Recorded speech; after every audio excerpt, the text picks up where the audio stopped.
નમસ્કાર દર્શક મિત્રો, હું છું બાબા સૈદ. વિજાપુરની ખબર પર આપનું સ્વાગત છે.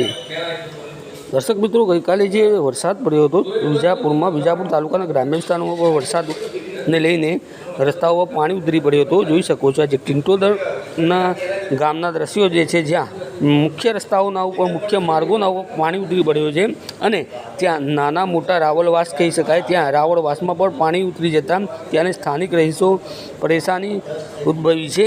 ત્યાંને આપણે તે પણ જણાવીએ કે આજે જે વાહનો જે છે, જે ગ્રામ્ય વિસ્તારને જોડતા વાહનો છે, તે પણ ખોરવાયા છે અને વાહનો પણ જઈ શકતા નથી, જેથી લઈને અહીંયા ભારે મુશ્કેલીઓનો સામનો કરી રહ્યું પડે છે. આપ જોઈ શકો સીધા દ્રશ્યો જે છે ટિંટોદર ગામના જે છે, જ્યાં પાણી જ પાણી છે. જોઈ શકો છો, વધુ વરસાદ પડવાના કારણે વિજાપુરના મોટાભાગના ગ્રામ્ય વિસ્તારોમાં પાણીને લઈને લોકો પરેશાની ભોગવી રહ્યા છે, કેમ કે વરસાદ છે અને ચારે બાજુથી પાણી ભરાઈ જવા પામ્યું છે, જેથી લઈને સ્થાનિક રહીશો ભારે મુશ્કેલીઓમાં મુકાયા છે. આજે જોઈ રહ્યા છો જે ટિંટોદરનો મુખ્ય માર્ગ જે છે, મુખ્ય રસ્તો જે છે, ગામથી બહાર નીકળો ત્યાં પણ પાણી ભરાઈ જવા પામ્યું.